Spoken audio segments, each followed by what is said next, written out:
পিরোজপুরে মাত্র ৭ দিনের ব্যবধানে একই এলাকায় ৪টি হত্যাকাণ্ড। সর্বশেষ রোববার সকালে পিরোজপুরের মঠবাড়িয়ায় দক্ষিণ আমরাগাছিয়া গ্রাম থেকে ২ ব্যক্তির কাদা মাখানো মরদেহ উদ্ধার করেছে পুলিশ। জেলা প্রতিনিধির প্রতিবেদনে দেখুন বিস্তারিত। পিরোজপুরের মঠবাড়িয়ায় দক্ষিণ আমরাগাছিয়া গ্রাম। মাত্র এক সপ্তাহের ব্যবধানে একটি গ্রাম সহ আশেপাশের এলাকা যেন আতঙ্কের জনপদে পরিণত হয়েছে। রোববার সকালে এই ইউনিয়নের পৃথক দুটি স্থান থেকে সাগর হাওলাদার ও আব্দুর রশিদ ব্যাপারী নামে ২ ব্যক্তির কাদা মাখানো মরদেহ উদ্ধার করেছে পুলিশ। পারিবারিক সূত্রে জানা গেছে, নিহত সাগর পেশায় একজন মোটরসাইকেল চালক ছিলেন। শনিবার রাতে অজ্ঞাত ব্যক্তিরা ঘরের বাহিরে এসে ডাক দিলে স্বজনরা খোঁজাখুঁজির এক পর্যায়ে বাড়ির পেছনে তার কাদা মাখানো মরদেহ পড়ে থাকতে দেখেন। অন্যদিকে ২ সন্তানের জনক কৃষক আব্দুর রশিদ শনিবার রাত ১১টার দিকে একটি ফোন পেয়ে বাড়ি থেকে বের হওয়ার পর আর ফেরেননি। সকালে স্থানীয় মাদ্রাসার বারান্দায় মেলে তার নিথর দেহ।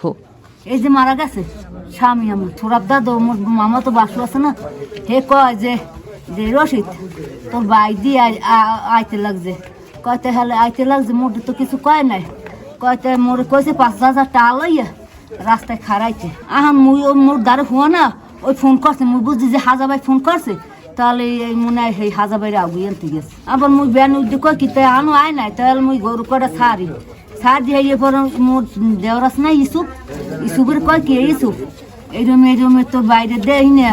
এদিকে একই রাতে ওই এলাকা থেকে ইউসুফ পেদা নামে এক ব্যবসায়ী রহস্যজনকভাবে নিখোঁজ হয়েছেন।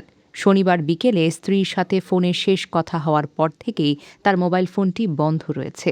একই রাতে ২ খুন আর একজনের নিখোঁজের ঘটনায় পুরো এলাকায় চরম উত্তেজনা বিরাজ করছে। ওই বারান্দা একটা লোক মারা রইয়া পড়ে রয়েছে, হের কিছু বাদে আবার শুনি যে সাগর নামে এই লোকটা মারা গেছে। সাগর হইলে গাড়ি চালায় আর এই রশিদ হইলে সংসারই করে। এইসব লোকের কোনো শত্রু থাকার আমি মনে করি না, কারণ এরা তো কর্মজীবী মানুষ, কৃষক মানুষ, একজনের সাথে আরেকজনের কোনো দ্বন্দ্ব নাই। এই যে রশিদ ছেলেটা, ওর কোনো এই কেলেমিনে একটা লোকও বলতে পারবে না যে এর কোনো শত্রু আছে, আমার মনে হয় না এখন পর্যন্ত। উল্লেখ্য, এর আগের সপ্তাহেও উপজেলার ফুলঝুরি ও টিকিকাটা গ্রামে আরও 2টি পৃথক হত্যাকাণ্ডের ঘটনা ঘটেছিল। এলাকায় আইন শৃঙ্খলা পরিস্থিতি নিয়ন্ত্রণে রাখতে অতিরিক্ত পুলিশ মোতায়েন করা হয়েছে। আচ্ছা, সকাল ৮টার দিকে আমরা খবর পাই যে দক্ষিণ আমরাগাছিয়া নামক একটা জায়গায় একটা লাশ পাওয়া গেছে প্রাথমিকভাবে, এবং তার থেকে ১.৫ কিলোমিটার দূরে আরেকটা বাড়ির পেছনে আরেকটা লাশ পাওয়া গেছে।